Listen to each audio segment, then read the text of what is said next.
Alrighty, history fans, welcome to another exciting edition of History 20.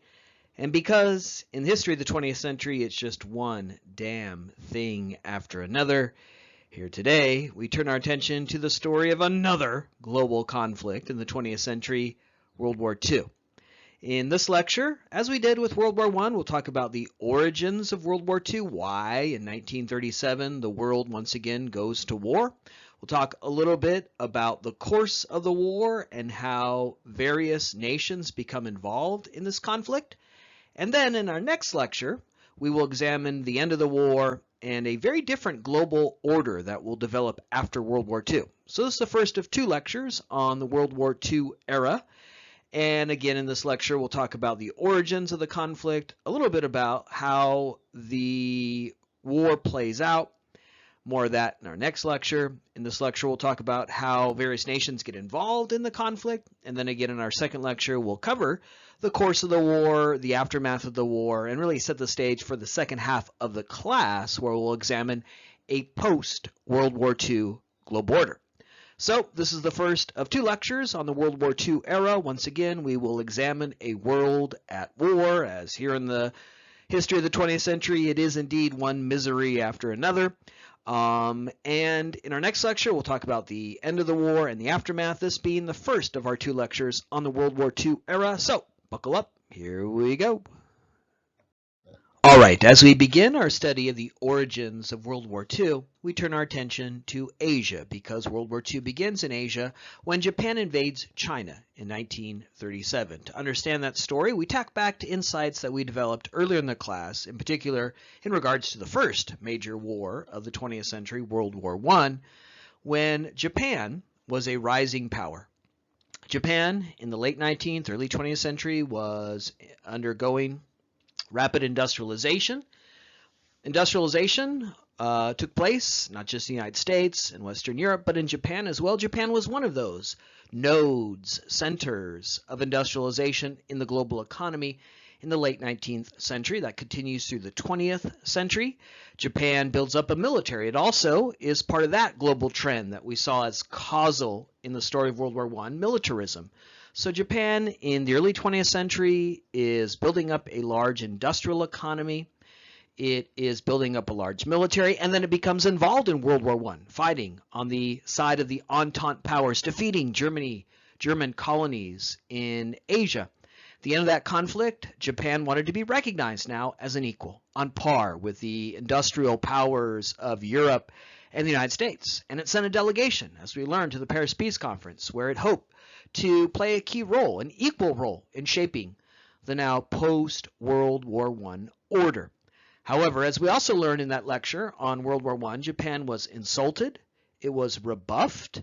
At the Paris Peace Conference, it was denied that seat at the table because of the abiding racism and social Darwinism at the time. In particular, the American president, the Southerner Woodrow Wilson, refused to have Japan at the table, sit alongside them as equals because of Wilson's own personal racism.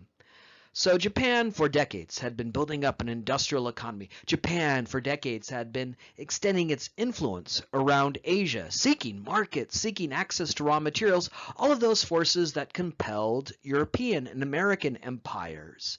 Japan participated in World War I, and it wanted to be recognized as a great power, but it was insulted, it was rebuffed, it was stung by the ideologies of racism in the 20s and 30s and the decades that followed World War I. Japan continued to aspire to great power status, seeing itself as a hegemon in Asia and a major global power.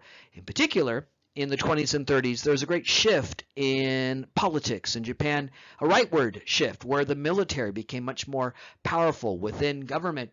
In Japan, there's a transition in their government in the 20s and 30s towards a more right-wing, militaristic form of governance. There was a great wave of nationalism in the Japanese nation in the 20s and 30s, as there was an effort to whip the population into a deep commitment to the great glory of the Japanese nation. It's very analogous to trends that we see going on in Germany in the same period. A might makes right attitude, a increasing consolidation of power between industrialists, people in the military, bureaucrats, an emphasis on blood, nation, an imagined past, very analogous to the rhetoric and propaganda of Nazi Germany. And so Japan in the 20s and 30s is taking a very militaristic turn, and the military is increasingly in positions of power, and they're ready to claim their status as a great power. They're ready to extend their influence throughout Asia, and that begins in the early 30s with an invasion of northern China, a region known as Manchuria, and the installation of a puppet government there in China, in Manchuria, known as Manchukuo. Now, we're going to talk after our first exam soon, in the latter stage of the class, about what's going on in China in this period, and this will make greater sense then. China in the 1920s and 1930s is in a period of uncertainty, chaos, civil war and strife, and so Japan was able to take advantage of that weakness and install its own puppet government, ruling from afar in the far reaches of northern China when there really wasn't a centralized authority in China.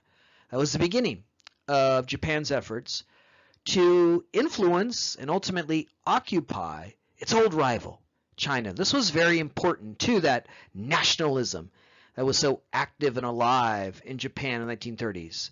The idea to finally eclipse China as the great power in Asia.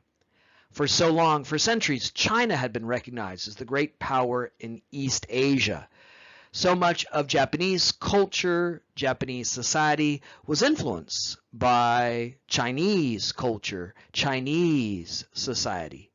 And so there was this sense of being second rate in Japan's history, its ideology, dwarfed by China. This was a major factor in the shift you see in the late 19th, 20th century in the efforts in Japan to create a modern nation state, to industrialize, to shake off what was seen as its second-rate status. And that deepens in the 20s and 30s with the ultra-nationalistic turn that's going on in Japanese politics and the militarism and nationalism that prevails in this period. It's finally time that we dominate our old rival, China.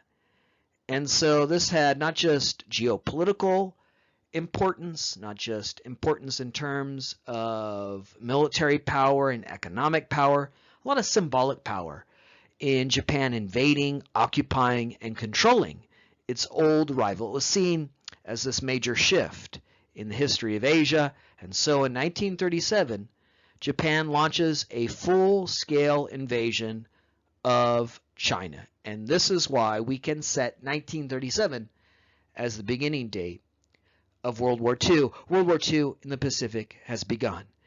In World War II, in Asia, Japan is attempting to create its own empire. It is seeking to be the great hegemon in Asia.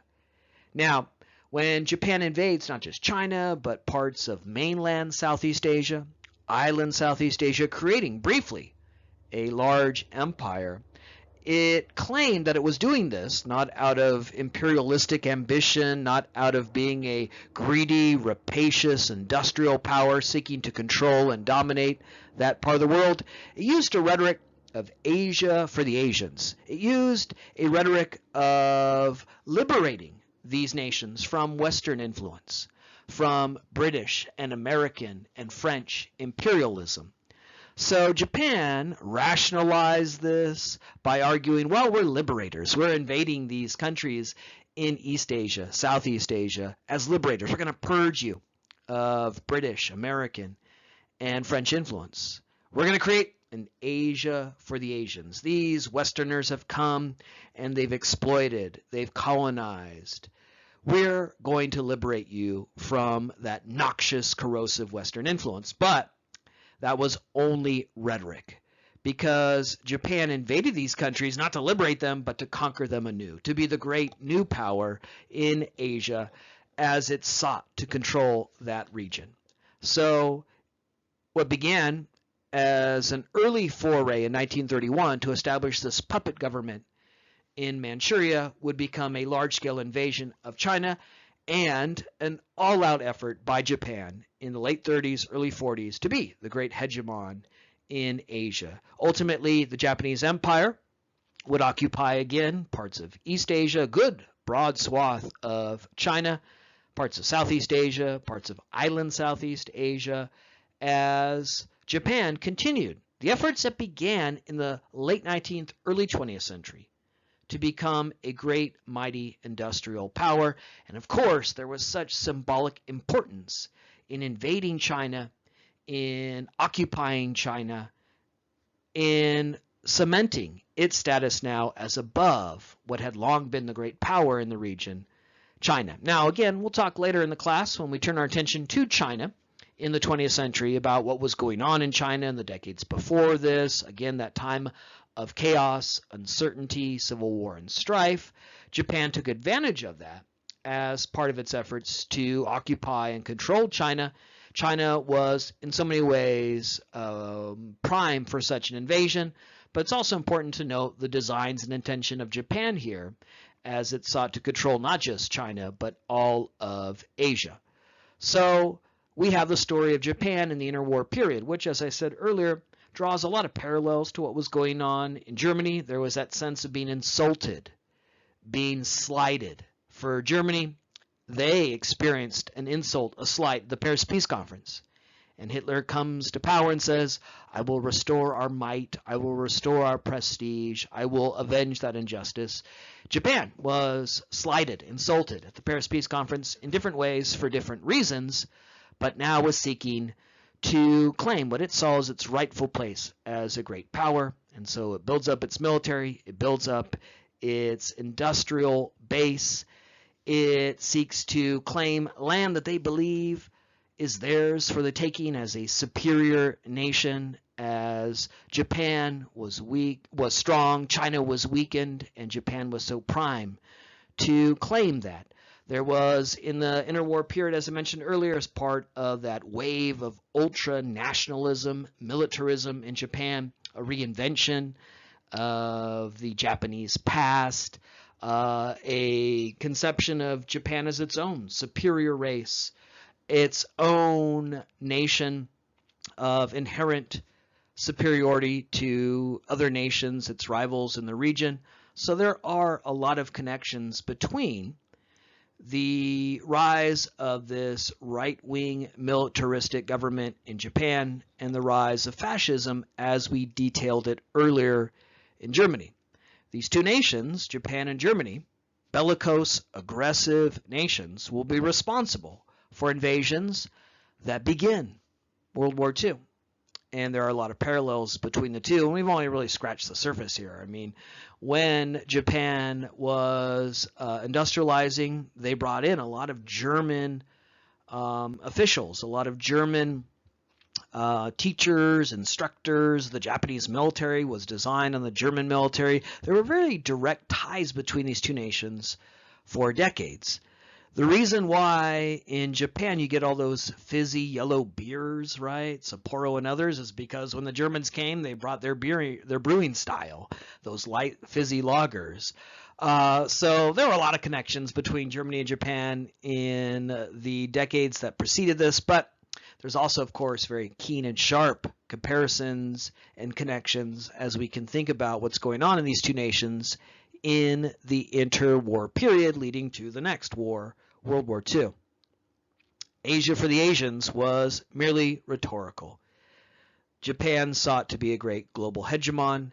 It concocted a rationale, an argument for this, rooted in their imagination as a superior nation. They were now going to eclipse China and be the great hegemon in this region, aspirations that go back to, again, the late 19th and early 20th century. When Japan invaded China in 1937, setting in motion the Pacific theater of World War II, it engaged in one of the many atrocities of World War II. I began this lecture by saying, well, here we go again, right? Another world war, another beat in the long rhythm of human misery that is the 20th century. And to deepen that, we will see that in this moment of great tragedy in the 20th century, many, many atrocities were committed.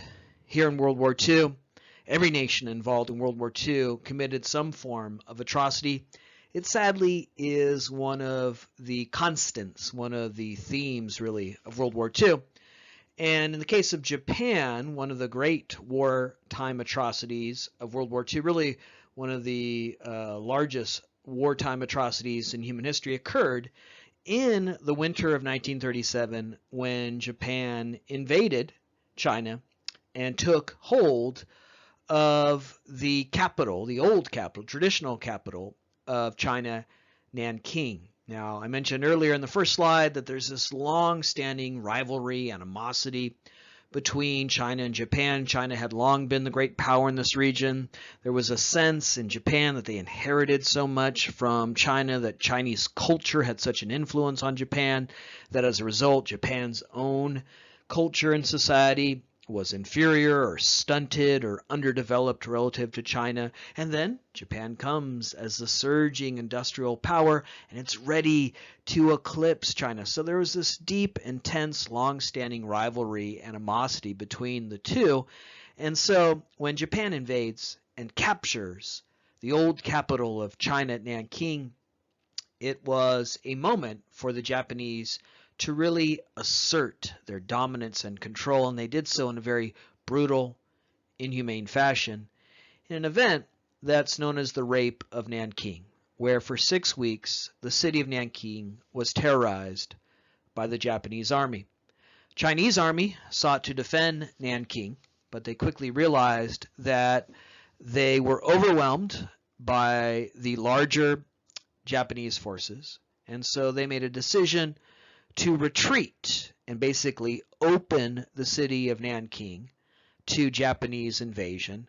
They hoped by retreating they would have a chance to regroup, resupply, and draw another line preventing further Japanese incursion into China. So they had a very fateful decision to make. They could either fight an ill-fated battle to try to protect Nanking, lose, and the city would be sieged anyways, or try to retreat, regroup, and make a more successful stand against the Japanese army. But when they elected the latter, that meant Nanking was wide open. So the civilians, the everyday people of Nanking, were completely unprotected. The city was open, and the Japanese army rolled in and raped tens of thousands of women, engaged in all sorts of atrocities and brutalities. Japanese soldiers would challenge each other to killing contests. They would force people onto the roof of a building and then light fire to the building, so that people had one of two choices: either burn to death or jump off and die, and the Japanese soldiers would watch them. They decapitated people. They forced Buddhist monks to rape women just for the cruelty of it. I cannot, in a few minutes on a slide in a PowerPoint, communicate to you the bloodbath that occurred in Nanking in December of 1937. This is one of the terrible atrocities of the 20th century. It is one of the many atrocities of World War II. As I mentioned, every nation involved in World War II is involved in some process of dehumanization that leads to such atrocities. This is just the first of many, and this is not exclusive to Japan, but it is certainly an example of the culpability of Japan in these wartime atrocities. We will never have good, accurate numbers for the number of people killed. The best we can do is come up with estimates, and the estimates of those who died in the Rape of Nanking, this one event, this 6-week siege of the civilian population of Nanking, range as high as 300,000. Again, 80,000 women raped. And we're at a moment where, again, we need to be very, very thoughtful, because there you see them up on the PowerPoint, numbers. Statistics are persuasive sources of information, content for some people. Some people are very impressed by statistics, or they communicate a great deal of weight And so they often are used by historians to communicate events and their magnitude from the past, but we cannot reduce these figures to numbers on a PowerPoint. We cannot reduce these to mere statistics. Every one of those individuals was a human being, just like you and I. They were mothers and fathers, sons and daughters. They were people who had dreams, ambitions, hopes. 300,000 individuals killed in the 6-week bloodbath, the Rape of Nanking. 80,000 people raped. It is one of the great wartime atrocities of the 20th century, but it is not alone. It is one of many such atrocities committed not just in World War II, but in the 20th century. It is a sobering moment as we think about 300,000 individuals. We visualize them each as having personalities, souls, subjectivities, and know that they lost a chance to pursue a life of their own making because of this event. This demonstrates how in the 20th century, war is total war. We made this point earlier about World War I. Civilian populations. These are not soldiers. These are not people with rifles. These are not people who can defend themselves. They are being deliberately targeted here. It also demonstrates how this is a war not between two nations, but two societies, two people who, because of nationalism, racism, remember we talked about the fascistic, in many ways, elements of Japanese culture, their idea of being a superior race here, and the way they look down upon these citizens of Nanking. This is very exemplary of how these terrible ideologies of racism and nationalism can summon the worst of human beings. That is the event of the Rape of Nanking. And then there is this further injustice, the fact that so many who are directly responsible for this went without punishment.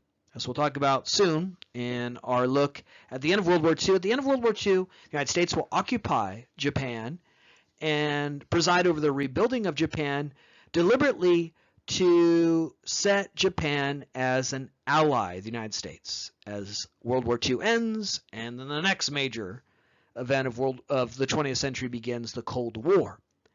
And so after World War II, the United States occupies Japan, sets up a new government in Japan, and works diligently to court Japan as an ally of the United States, to turn a former enemy into our ally in the struggle against the Soviet Union and global communism, to have Japan as a bulwark in Asia against the advance and reach of communism. And so we wanted Japan to be our ally. We wanted Japan to be our friend. And as a result, we were willing to overlook the atrocities committed by prominent Japanese politicians, officials, and members of the military. And so many who were responsible for the Rape of Nanking went unpunished because we didn't want to alienate the Japanese military. We wanted the Japanese military to be on our side. Emperor Hirohito has a direct line of responsibility to the Rape of Nanking. He installed the general who presided over the Japanese forces who engaged in this bloodbath. He appointed that general. He was actually related to the general. And yet Hirohito goes without punishment.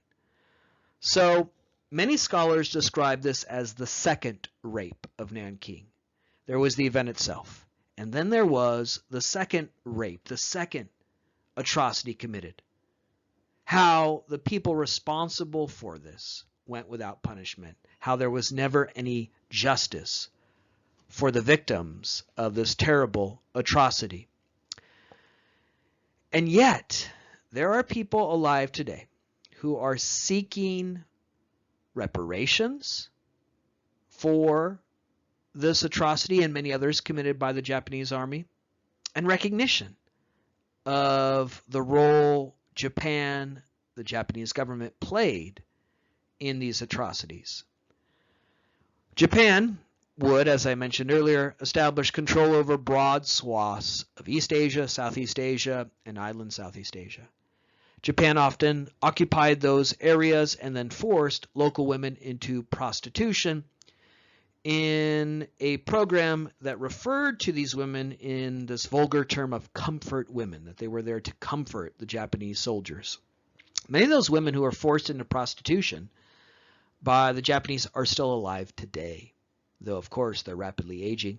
Many of them in Korea, in the Philippines, in many of the areas that were occupied by the Japanese have formed feminist advocacy groups who put pressure on the Japanese government to say that this happened when the Japanese government for decades, often with the complicity of the United States, which again wants to maintain friendly relations with Japan, denies that this ever occurred, that women were forced into this prostitution, that things like the Rape of Nanking occurred. This is again the second rape, the denial of history, the denial of recognition, the denial of reparations to people who suffered. We know a lot about the Rape of Nanking because of a book that was published in the 1990s titled The Rape of Nanking by Iris Chung. Iris Chung was a prominent rising historian who did heroic research, writing in her book. She gained access to a lot of materials that the Japanese government had deliberately attempted to obscure or make unavailable. Iris Chung sought out those materials and she wrote a landmark book, The Rape of Nanking, which if you have the stomach to do this, I encourage you to read. It's really hard to read. I remember reading it myself as an undergraduate, and I couldn't do it. I had to put it down. I couldn't read the words on the page because they were so disturbing. But I had a chance to read the book. My mother, my father, they couldn't read the book because there was a deliberate effort never to allow such a book to be published. Iris Chung went and sought to uncover something that was deliberately obscured for decades, often again with the complicity of the United States. Japan for a long time in its nationalist historiography, and the sort of historiography that would be taught to grade school kids in Japan in the decades after World War II, deliberately created an image of Japan as the victim in World War II because it was attacked by twice by a nuclear weapon, as we'll talk about soon, in Hiroshima and Nagasaki. Japan, to this day, let's all check our watches and news updates, at least for now, is the only nation, the only human society on Earth to actually be attacked by a nuclear weapon. The United States is the only nation that's actually used a nuclear weapon. And so because Japan was subject to an atomic bomb attack days apart at both Hiroshima and Nagasaki, they represented themselves in their national historiography as a victim. And they are, in many ways, a victim, but they're also a perpetrator because, as I've said earlier, and I will talk about in these lectures, every nation involved in World War II engaged in some form of atrocity. But because the nationalistic historiography teaching of World War II in Japanese schools demands this image of Japan as the victim, they don't recognize events like the Rape of Nanking. So Iris Chung and others were fighting against that. Iris Chung received death threats for her efforts by Japanese nationalists, and later, tragically, she would take her own life, committing suicide at a very young age, largely due to the mental stress that she experienced because she walked around with a target on her back, because decades after this event, she dared to publish a book about it. So there are brave people alive today, brave people like Iris Chung, who is sadly no longer with us, who have fought against this. As I mentioned, there are feminist groups in places like the Philippines, former women who are forced into prostitution, who have tried to press and force the Japanese to pay reparations, to recognize this happened. So there are people alive or have been alive who have tried to fight against this effort, but Japan in many ways tries to obscure it because it is so harmful to this image of Japanese nationalism. Hopefully at this point in the class, you're starting to see some of the pernicious consequences of nationalism, how it urges you to believe nonsense, how it urges you to often believe things that are terrible and corrosive, how it urges you to not be willing to listen to the truth. And Japanese nationalism is often predicated on denying things like the Rape of Nanking. And so that again is the second rape, the way in which it's often ignored, the way in which this event, so illustrative of what human beings are capable of, so illustrative of total war, and the way in which in the 20th century human beings are subject to such brutalities and atrocities, how this event that I'm urging you to think about here, because of that tutelary potential and possibility, how that event has often been obscured, how that event has been deliberately hidden from many. The Japanese public would benefit from knowing a true history, just like the American public has and will continue to benefit from knowing about the histories of slavery, oppression against women, wars of aggression against Native Americans. We're better people when we know the truth. So denying this information is certainly detrimental to us all. But it's also, again, what can be seen as a second injustice compounded upon the injustice that occurred in December of 1937. I'm going to share with you a couple of pictures now, so be ready for that. I'm going to just offer a few because it's important to expose, again, what happened. So let's take a look at a couple of images from the Rape of Nanking. Again, if you're interested in learning more about this, and as a tribute to Iris Chung, who was such a remarkable scholar, I urge you to read the book, Rape of Nanking. But here are a couple of images to at least communicate the brutality. On the left, people who are being buried alive. That was also something that occurred in the Rape of Nanking, in addition to the other atrocities I just briefly described. On the right, here's a Japanese soldier who has just slaughtered these people, and then you could see the smile on his face. Now, again, it's very important to note, this isn't something, Japan did. This is something that all nations were involved in. I've already intimated here the attack on civilians in Hiroshima and Nagasaki, how tens of thousands of people be vaporized by an effort by the United States to unleash atomic bombs on that population. Soon we'll talk about the Holocaust. So this isn't unique to Japan. This is sadly, tragically, so common in World War II in the 20th century. Here's just one example of what human beings are capable in the 20th century in World War II and beyond, because of a process known as dehumanization. This is a good and important time to introduce this.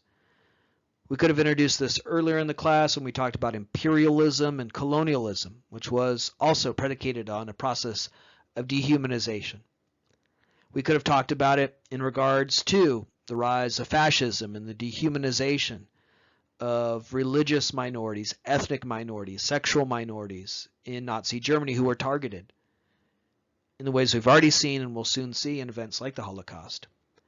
So we've encountered this before, but here it's very vivid in World War II. This process of dehumanization of the other. Dehumanization means denying the humanity of human beings. And dehumanization of the other refers to how that process of dehumanization is particularly common and possible when you see the other person as not one of your community based on racial difference, religious difference, linguistic difference, cultural difference, legal difference, immigrant versus native born. There's a variety of ways in which you can draw lines. This is, again, one of the big themes in the class, inclusion-exclusion, how human beings create community, a sense of us, while simultaneously excluding others outside that community by drawing lines that are based on an imagined past, an imagined history, shared language, shared religion, shared racial ties. There's a variety of ways in which you can create a sense of us in contradistinction to them. So again, we've encountered this before. This process of othering, marking someone as an other. It is often racial, it is often nationalistic, but it could be political. The tribalism that exists in American politics today is a process of othering. And once you see someone as incompatible with your group, an other, an outsider, someone who is deliberately excluded, it becomes easy to strip that person of their humanity, to dehumanize them. Dehumanization of the other. And it is a common thread in modern human history. It is a common thread, certainly in the conflicts we've already seen and continue to see here in World War II. And it helps us understand how something like the Rape of Nanking, the Holocaust, the firebombing of Dresden, which the United States is responsible for, deliberately firebombing civilian populations in Germany, how these things are possible. Why do they happen over and over again? We've seen this again in previous lectures. Imperialism. You certainly see it in the life of Jack Johnson. How someone who is such an individual, such a unique person, could be agglomerated into a mass as being just another black American or black person, and saturated and hit by the various stereotypes associated with blackness. You know, Jack Johnson was unique. There's nobody like Jack Johnson ever. But there's ways in which he was seen as just typical of, again, prejudices harbored against any African American, any person of color. So this is something we've seen in earlier lectures and readings. I hate to break it to you, but we're going to see it in other events of the late 20th century later in the class. Genocide committed in Rwanda. This process by which, in the 20th century, human beings are able to exclude certain groups based again on national origin, race, religion, even political status, sexuality, gender, and then strip those people of their claims to being a human being, human dignity. And once you've done that, once you've taken away someone's humanity, once you no longer see them as a human being, well, there are a few limits then as to what human beings are capable. It's possible to slaughter an entire city in 6 weeks, rape 80,000 people, march people into death camps, drop an atomic bomb on school children. Dehumanization of the other is a product of nationalism, racism. It's a product of total war where you are urged to see that other nation, that other society as your rival, your antagonist. And once you are swept up in that way of thinking, there are no governors, there are no limits. Human beings are capable of anything. That should be one of the lessons you take away from this class. You know, that is often the rhetoric of valedictorian speeches. We can do anything, right? Human beings, we're capable of anything. It often connotes this very positive message, right? We could do anything. We could overcome anything, right? Well, there's a dark side to that too. Think about it. Human beings are capable of anything. There really are no limits once you have stripped a group, an individual, of their humanity. You get things like the Rape of Nanking. You get forced prostitution. You get the Bataan Death March, another one of the atrocities Japan is responsible for when it invades the Philippines, which was still nominally an American possession in 1941. Japan will invade the Philippines. It will invade the Bataan province, and you'll get a mass surrender of American and Filipino forces, tens of thousands, who are then forcibly marched through the hot, humid environs of Luzon, the large island in the northern Philippines. Many will die of the deprivation, dehydration. Many are executed, and then their fellow soldiers are forced to bury those who are shot on sight. And then when they eventually arrived, they were held in concentration camps, and diphtheria and other diseases ran like wildfire there, killing so many more. The Bataan Death March, another example of dehumanization, in this case in the Philippines in the Japanese occupation of that former American possession, which it saw as part of its efforts to create an Asia for the Asians. But again, Japan is not alone in this. The Nazis and their efforts to exterminate people they saw as others. The American firebombing of Dresden, the American attack on Japan at Hiroshima and Nagasaki, where hundreds of thousands of people would be instantly vaporized. This is, again, the story of World War II. It's a story of the 20th century, and it's a story of what human beings are capable of when they no longer see others as human beings.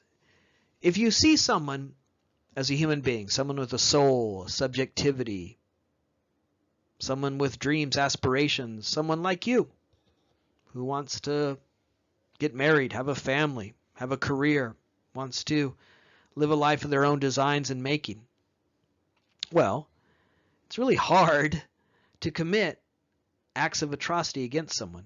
This is, again, something that we urge today as a way of living a better life in a society. Think about other people. Be empathetic. Put yourself in that person's shoes. These are the things that make us better human beings and create a better society where we see mutuality, we see connections between ourselves.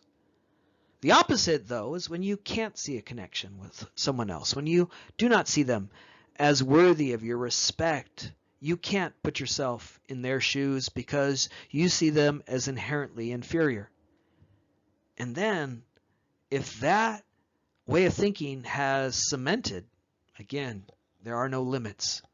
And you get events that we encounter in this class. So, dehumanization of the other is a helpful concept for us because it helps us at least understand, if that's even possible, I guess. I don't know if that's the best verb here, but at least make sense of how this happens. These events that we encounter time and time again in the 20th century. But hopefully it's also helpful to us to be on guard for this, to be aware of it in our own lives, our own society today. The idea of what could happen if we no longer see others who might look different, speak different, worship different, love different, if we don't see them as human beings just like us. A lot of cautionary ways of thinking, hopefully here for us all going forward. So, Hiroshima and Nagasaki, Holocaust, the Bataan Death March, the Rape of Nanking. These are just a few of the examples of wartime atrocities, events where innocent civilians are subject to brutality, violence. These are key events of World War II in the 20th century and very demonstrative of what human beings are capable of when they no longer see others as human beings. All right, having described the origins of World War II in Asia, let's talk about its origins in Europe.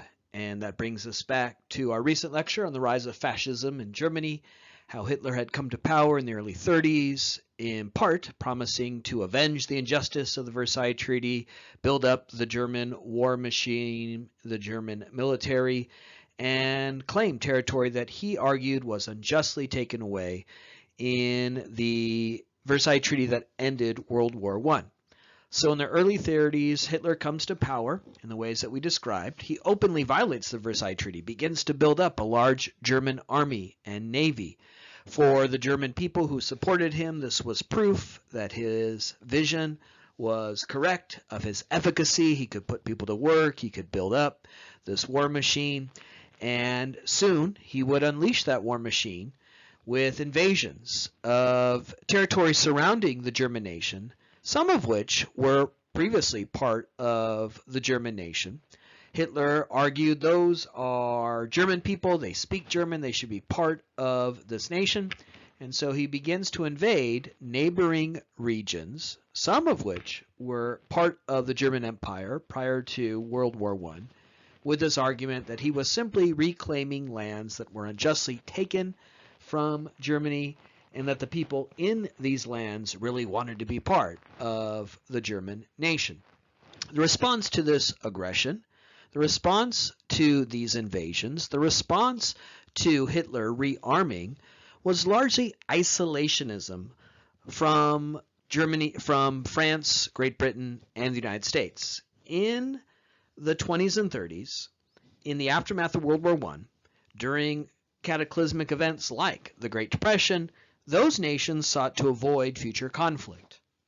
And so rather than confront Hitler, they hoped that they could appease Hitler by conceding to some of his demands. They hoped that, well, he just wants this land back. He just wants to reclaim this land. Yeah, the people there do speak German, so it probably is okay that Hitler has annexed these regions. And so that was the strategy employed because these nations had embraced isolationism, because they were still rocked and ravaged by the effects of World War I, and because they were in the midst of a massive Great Depression. And so there was little enthusiasm, little resources for confronting Adolf Hitler. Here in the United States, isolationism became very powerful in the 20s and 30s. In the aftermath of World War I, America never joins the League of Nations. In the 1920s, there's this effort to roll back the American empire. In the early 30s, that continued. We, in 1934, signed legislation that set the Philippines on a pathway towards independence as part of a broader effort to end the American empire that had been created in the late 19th, early 20th century, beginning of the Spanish-American War. America embraced a good neighbor policy towards Latin America, where we promised no longer to invade Latin American nations, strip them of their resources, establish puppet governments. Today, we're now going to be a good neighbor. So in the 20s and 30s, isolationism became American foreign policy, whether it was the Republican administrations of the 20s or the Democrat President Franklin Roosevelt in the 1930s. In 1937, a public opinion poll here in the United States revealed that 94% of Americans believe that our foreign policy should be one of isolationism. Note the date, 1937, the year that World War II has begun, the year that not only Japan has invaded China, but Italy, another fascist nation allied with Germany, invaded one of the last independent nations in Africa, Ethiopia. Ethiopia was one of just two nations in 1937 that wasn't under European control, under the yoke of European colonialism.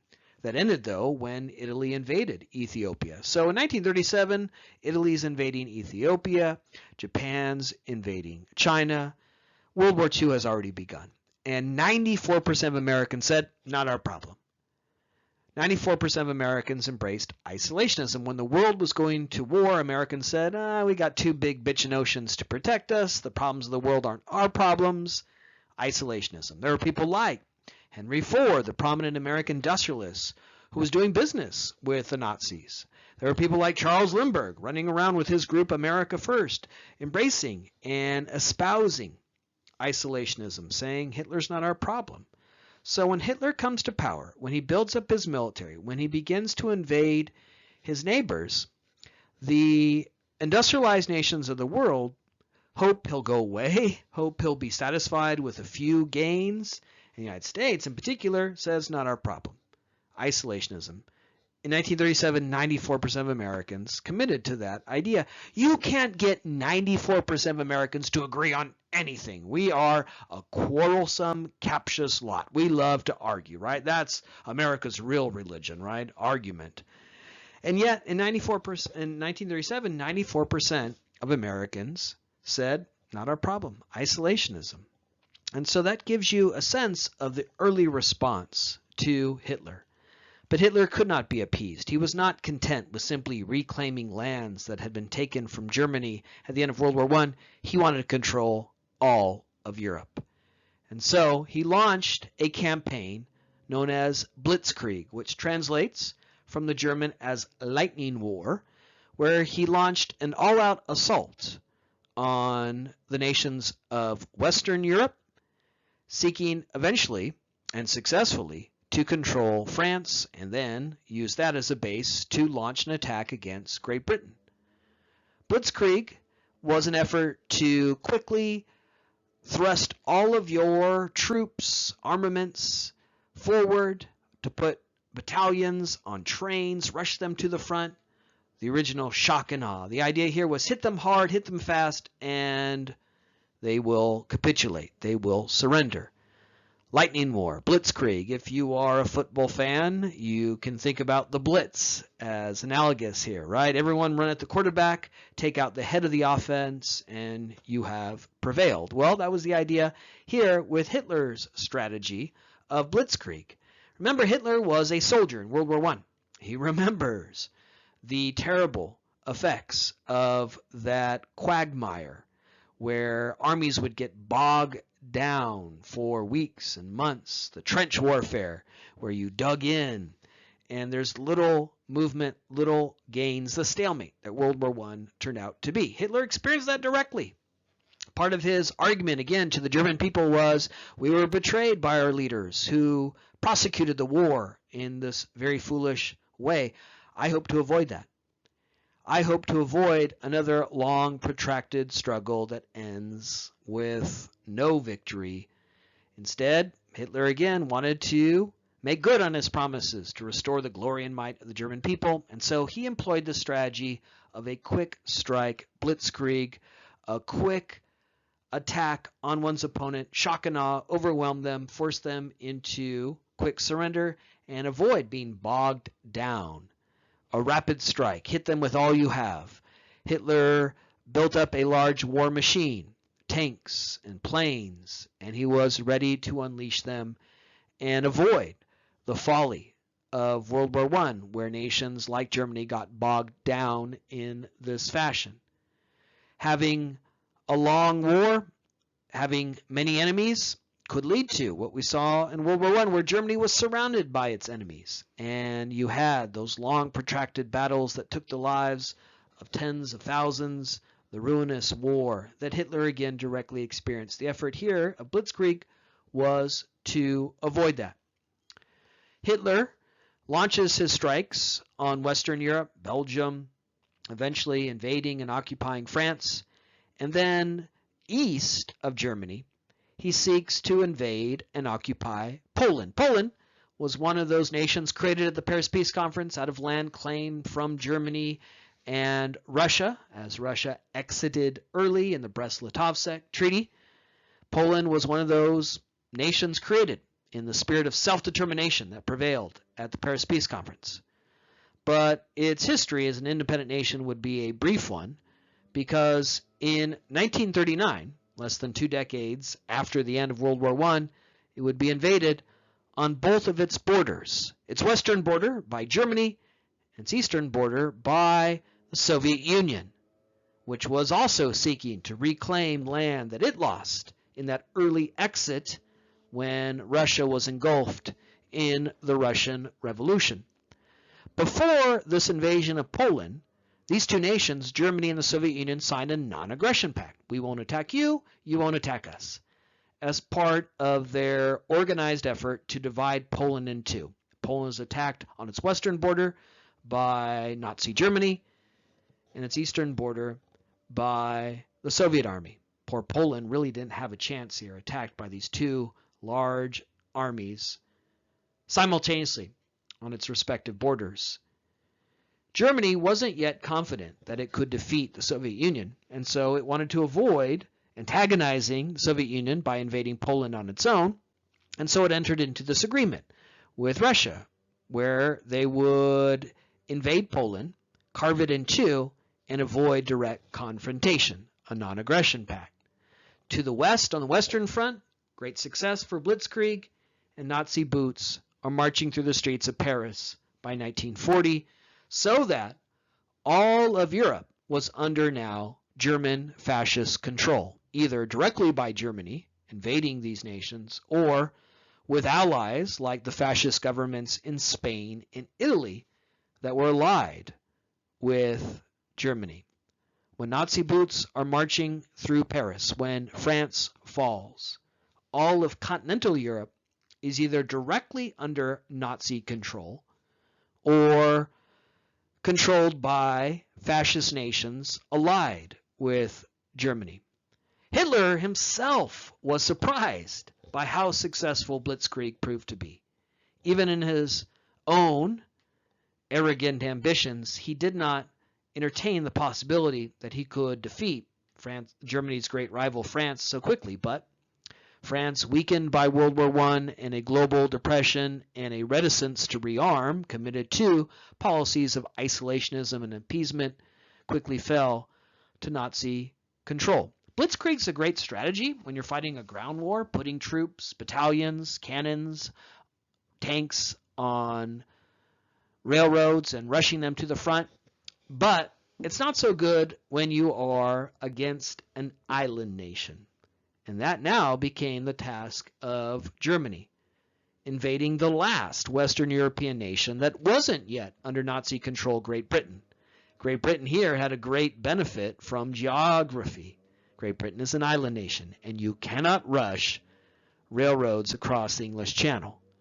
So in Western Europe, Hitler had come to control France, and he hoped to use that now as a launching pad for attacks on Great Britain from the air and from the sea. And so with Great Britain an island nation, Blitzkrieg's not going to work. Hitler would have to use his air force, the Luftwaffe, and the German Navy to attack the island nation of Great Britain as he aspired to put it also under his dominion and control. That would lead to epic battles in the sky, like the Battle of Britain, where the Royal Air Force, the British Air Force, would confront the Luftwaffe. It would lead to bombing raids of the British people who endured that throughout this course of the war. Blitzkrieg wouldn't work in an effort against Great Britain. Instead, you had battles by air and sea, and that left Hitler with this big, large land army with not much to do. And that's when he turned his sights to the Soviet Union and violated that non-aggression pact, invading the Soviet Union, confident that what he had done in France he could now do against the Soviet Union. And so early in this conflict, Germany and the Soviet Union had signed this non-aggression pact. We won't attack you, you won't attack us. Because early in the war, Hitler wasn't quite froggy enough yet to attack the Soviet Union. He wasn't yet confident that his army could defeat the largest country on earth. A lot of warlords have attempted to invade and conquer the Soviet Union. Genghis Khan, Napoleon, and they've all failed. So there were reasons for caution. But Hitler again was so surprised by the success of Blitzkrieg. He has this large land army that's not of much use in a war against the island nation of Great Britain. And so he believes that the success of Blitzkrieg that he's seen so far will continue now, and he launches this invasion of the Soviet Union. And this is how the Soviet Union becomes involved in World War II as now an antagonist to Germany. In a moment, we'll explain how the United States becomes involved in the war, and when the United States goes to war and Germany declares war against the United States, that would make the United States, therefore, an ally, strangely, of the communist nation, the Soviet Union. In World War II, the United States and the Soviet Union fought on the same side because Germany invades the Soviet Union, and then Germany will later, as we'll talk about in just a moment, declare war against the United States, bringing the United States into the war on the side, working with, as allies of the communist nation, the Soviet Union. Strange, but that's the course of the war here. Germany invaded the Soviet Union. Hitler believed that the success he had with the Blitzkrieg would continue. He believed that just like there were Nazi boots marching through the streets of Paris, there would soon be Nazi boots marching through the streets of Leningrad.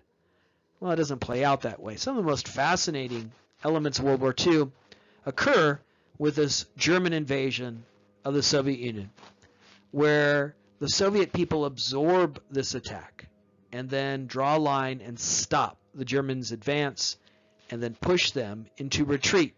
Stories of Russian grandmothers, babushkas, getting on the roofs of their homes with their old rifles and firing against the Nazis. Stories of the Russian people subsisting for days, weeks on sawdust because they are without food, starving as they try to combat this invasion of their homeland. Soviets would absorb this attack, and then they would launch a counterattack and force the Germans into retreat. When there's finally a Western front, when British and American forces land on D-Day, June 6, 1944, and march eastward towards the capital Berlin, the war is already over. Because the Soviet army will absorb this attack by the Germans, prevent them from marching through their capital, and then push the Germans into retreat, marching westward towards Berlin. And this will play a key role, as we'll see, in the course of the end of the war and the growing Soviet-American animosity at the end of the war that will lead to the next major conflict, which will cover the Cold War. So Hitler will fail, much like Genghis Khan and Napoleon prior, in his effort to control and occupy the Soviet Union. The Soviet Union will absorb this attack, force the Germans into retreat. The Soviet army will liberate the camps of the Holocaust, many of which were located in Eastern Europe in nations like Poland, the first to discover that wartime atrocity.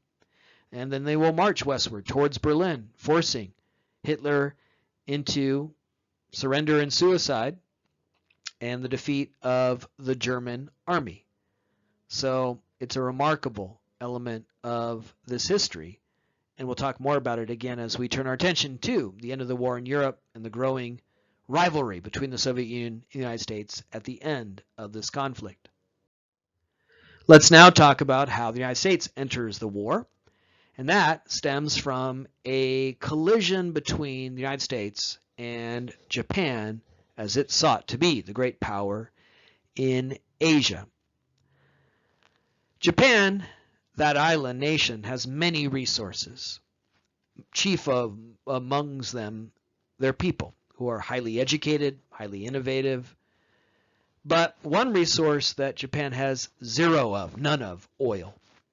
Japan imports 100% of its oil. There's no oil to be extracted on the islands of the Japanese nation.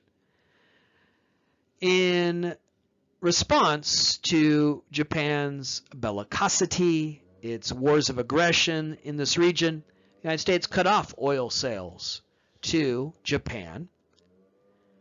Japan was importing oil from the United States. Oil from the United States was used to power the tanks, the planes, the arsenal of the Japanese army as it invaded China, as it participated in events like the Rape of Nanking. In response to this, the American president, Franklin Roosevelt, cut off oil sales and sought to deprive Japan of that necessary lifeblood of its war machine. In response to that, Japan attacked the United States on December 7, 1941, hoping to do two things: destroy the Pacific Fleet, the Navy vessels that were stationed in Hawaii on the island of Oahu, destroy the Pacific Fleet and make it impossible for the United States to militarily confront Japan, but also convince the Americans, the American people, to retreat back into isolationism. Franklin Roosevelt was reelected to a third term in 1940. He is the only president to be elected to a third term. He is first elected in 1932 in that election that was such a rebuke to Herbert Hoover. Comes in with his New Deal. He's reelected in 1936, and he ran for a third term in 1940. He will even run and be elected to a fourth term. This is before we amended the Constitution, stipulating that presidents can only serve 2 terms. Franklin Roosevelt ran and was elected 4 times, 32, 36, 40, and 44. So he's reelected to a third term, unprecedented in American history in 1940. And he slowly begins to push his nation, the United States, from isolationism to the necessary confrontation with Germany and Japan. When he was reelected to a third term, Roosevelt realized that his third term is not going to be about the Great Depression. It's not going to be about the New Deal. It's going to be about the blazing inferno around the globe. America is finally going to have to shake off the slumber of isolationism and confront the threats of Germany and Japan. And so he cut off those oil sales. Japan, in striking against the United States, hoped to urge the American people to retreat back into isolationism, to see the folly of this more confrontational posturing that Roosevelt had begun. And so on December 7, 1941, Japanese planes fly over Pearl Harbor, the naval base in Oahu in Hawaii, one of those territories claimed by the United States in its great spasm and enthusiasm for empire in the aftermath of the Spanish-American War. And you get the attack at Pearl Harbor on December 7, 1941, where Japan was seeking to, one, take out the Pacific Fleet, and more importantly, show what Americans what war is like. Remember war? It's not so great, right? You should probably just let us have our oil and retreat back into isolationism. The opposite happened, though. This rallied the American people. It was the first attack on American soil since the War of 1812, and it's probably safe to say that in 1941 no one remembered when the British invaded the United States and burned down the White House in the War of 1812, so this was seemingly unprecedented in American history. And the next day, the American Congress declared war against Japan, bringing the United States now into that theater of the war. Note that on December 8th, the American Congress declared war against Japan and Japan only, because Japan had attacked us on December 7th, 1941. At this point, there is no indication that the United States will ever be involved in the European theater of war, the one we just described in the previous slide. Because Japan attacked the United States on December 8th, the day after Pearl Harbor, the U.S. Congress declared war against Japan and Japan only. By the way, this is the last time in American history that Congress has declared war.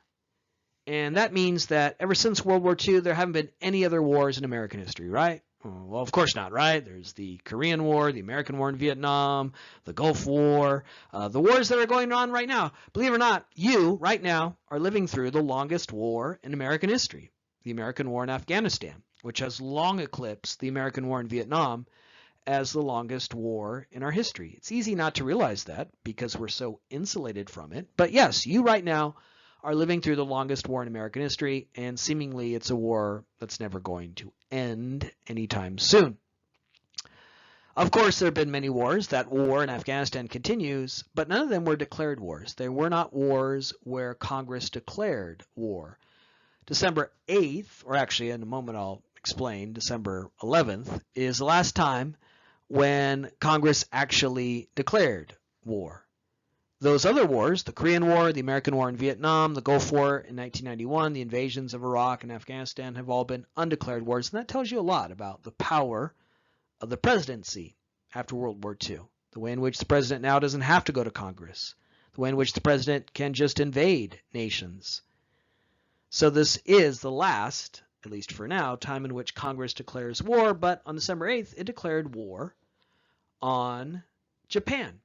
However, Japan had a treaty with Germany, which stipulated that if the United States declares war on Japan, Germany will come into the war on the side of Japan. It will help Japan in its efforts.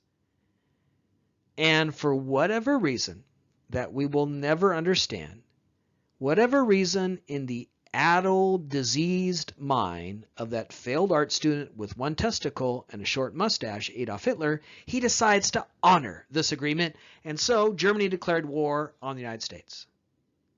Now, we just learned on the previous slide that Hitler ain't exactly the type of dude to keep his word, right? He signs a non-aggression pact with the Soviet Union, but then he turns around and invades the Soviet Union. So we should not expect Hitler to follow his agreements, honor his word. And yet, he decided to honor this agreement with Japan. Now, the United States will turn around and declare war on Germany. It will basically go, well, neither, we declare war on you too, right? And so there will be an official declaration by Congress against Germany, but that was only after Germany declared war on the United States. If Hitler doesn't do this, if in that addled mind he decides not to honor his agreement with Japan, all of 20th century history would look very different. America wouldn't necessarily become involved in the European side of the war. So, contingency, right? Guy gets lost, a driver in Sarajevo. In 1914, Gavrilo Princip is standing there on the corner, and all of human history changes. Adolf Hitler arbitrarily decides to honor this agreement, declares war against the United States, and now the United States is involved in this conflict. The attack at Pearl Harbor would catapult the United States into World War II with so many consequences that we'll soon talk about, not just in our next lecture, but really for the rest of the class. But even before Pearl Harbor, President Roosevelt was attempting to again urge the American people to embrace a role around the world as a major power. So, in previous lectures, we talked about the U.S. empire that began with the Spanish-American War, continued with the U.S.-Philippine War, invasions of many countries in Latin America in the early 20th century, and capped by World War I. Here today, we reminded you that after World War I, the United States shrinks back into isolationism in the 20s and 30s, so that 1937, 94% of Americans embraced isolationism. It took Pearl Harbor. It took an attack on American soil to reawaken an American giant and return the United States to being a major force in global affairs in the 20th century. But even before Pearl Harbor, there was an effort by Franklin Roosevelt to urge the American people to shake off that slumber of isolationism and reclaim that role as a major global power. In January of 1941, months before Pearl Harbor, re-elected to a third term, Franklin Roosevelt gave his For Freedom speech, where he argued that the American people must shake off that slumber of isolationism, return to being an interventionist power, intervening around the globe to secure 4 freedoms that were then imperiled by the actions of Germany and Japan. 4 freedoms endangered by these bellicose, aggressive nations, but also 4 freedoms that all human beings should be guaranteed. The 4 freedoms enunciated by Roosevelt were freedom of speech, freedom of worship. Notice the first 2 come right from the First Amendment. It was, in 1941, the 150th anniversary of the ratification of the Constitution with its first 10 amendments, the Bill of Rights, including the First Amendment, which establishes that idea of freedom of speech, freedom of religion. So in 1941, it was the 150th anniversary of that ratification. The Constitution was therefore of mind at the moment because we Americans only pay attention to anniversaries if they end in a 0, right? If it's the 149th anniversary, no one gives a shit. But if it's the 150th, we all pay attention, right? So in 1941, it happened to be the 150th anniversary of the ratification of the Bill of Rights. So freedom of speech, freedom of worship, they were right there in the public awareness, public consciousness. But also, in enunciating these first 2 freedoms that, again, Roosevelt argued were freedoms for all human beings, he was taking 2 freedoms that were central to American history, American identity, and saying these freedoms aren't just American notions of freedom. They are global, that all human beings deserve freedom of speech and freedom of worship. The third was freedom from fear, the idea that you should be free from the fear of death, war, and that was a very potent idea in January of 1941 when so much of the world had been engulfed by invasions from Italy, Germany, and Japan. Japan was occupying broad swaths of Asia. Hitler had come to power. Nazi boots were occupying France. And so many human beings around the globe in 1941 did not have freedom from fear. The fourth was freedom from want. Now, this doesn't mean want in the idea of wanting something, desiring something, PS5, right? Freedom from want here means want in the meaning of wanting, going without. So freedom from want didn't mean you'll never want something anymore. You'll never desire something anymore. Freedom from want meant you'll never go without. You'll never be deprived. It's very consistent with what we learned earlier about Roosevelt's idea of the New Deal, of a minimum standard of living, a safety net no one should fall below, programs like Social Security no one should go without. Freedom from want. So those were the four freedoms: freedom of speech, freedom of worship, freedom from fear, and freedom from want. And Roosevelt argues in this speech that, again, was designed to appeal to Americans and their interventionist side, their willingness to intervene and confront these threats around the globe, shake off that commitment to isolationism, see Hitler, see Japan as true threats. Roosevelt argued that we must do this because these four freedoms are endangered, and we must do this because these are four freedoms that not just all Americans should be guaranteed, but all human beings should be guaranteed. There's a lot here. This is a very important moment in 20th century history for a variety of reasons. One, it was designed to, again, urge the United States back into this interventionist role. As we'll talk about in our next lecture, some have described the 20th century as the American century because it is the century when the United States emerges as the most powerful nation on earth. Recently, that has been in recess. That has been the background because in the 20s and 30s, the United States, in the time period we've been examining, the United States is committed to isolationism. But for the rest of the class, starting now, and for the weeks ahead, we'll talk about the United States in the role we recognize today as a global Goliath, as a major power. And so the Four Freedoms speech is a key moment that's urging the United States back into that role it will play in the 20th century, a century that some describe as the American century.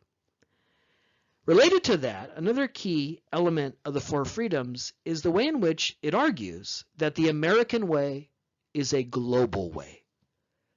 There is no other idea in the 20th century more debated, more contested than liberty, freedom. What does freedom mean? There is no one definition of freedom. Freedom means different things to different people. It is a field of argument and debate, not just within America, but around the globe. We have seen previously very different notions of freedom: communism, liberalism, capitalism, fascism. Even Hitler saw himself as a liberator of sorts. So we already have it under our fingernails, a great deal of evidence, a great deal of examples of people arguing and arriving at different notions of freedom. Roosevelt was attempting to define that elusive, contested concept of freedom, but he was doing so in a way rooted in American notions of freedom: freedom of speech, freedom of religion, freedom from want, freedom from fear.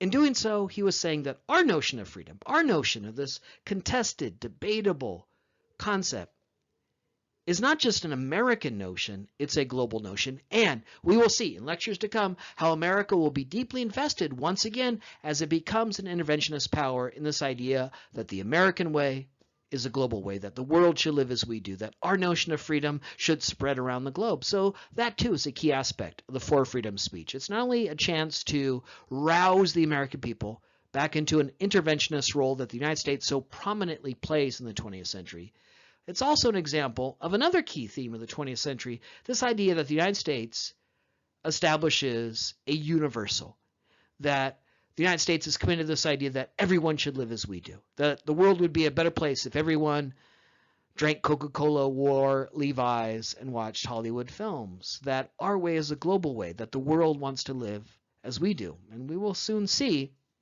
both the possibilities and the perils of that way of thinking. Another thing that's important about Four Freedoms is that when Roosevelt gives this speech in 1941, there are many Americans in this country who don't have these four freedoms, namely racial minorities. African Americans in 1941 don't have freedom of speech. They can't speak their mind freely. They don't have freedom of worship in a country where Black churches are routinely firebombed. They don't have freedom from want, as they were actively excluded from many of the New Deal programs that were created, that were designed to provide relief to Americans during the Great Depression. And they certainly don't have freedom from fear in a period where lynchings and race riots are so common in America. Four freedoms would be a key idea, key concept in the civil rights movements of the mid-20th century, where African Americans will take this language and hold it up to Roosevelt and other people in power and say, oh yeah, you really believe that? Freedom for all humans? Well, how about some freedom for your own Americans? And as we've already talked about in an email I sent out recently regarding Martin Luther King Jr. and the civil rights movement here in the United States, those civil rights advocates like King, like A. Philip Randolph, they always saw their struggle as a global struggle. And so if, in the Four Freedoms speech, Roosevelt is saying that these freedoms are for all human beings, well, that would seem to demand an end to not only discrimination and prejudice and apartheid in this country, but colonialism, imperialism, racism everywhere. So there's a lot of portent. There's a lot of possibility in this speech that is, again, a key artifact of the 20th century. All right, now the United States is involved in the conflict. Now, indeed, the world is back at war. In this lecture, we've summarized the origins and beginnings of the war. We've started to indicate a little bit about the course of the war. Let's put a punctuation mark here. We'll come back in our next lecture and pick up the story, talk about the war, the end of World War II, and the immediate aftermath.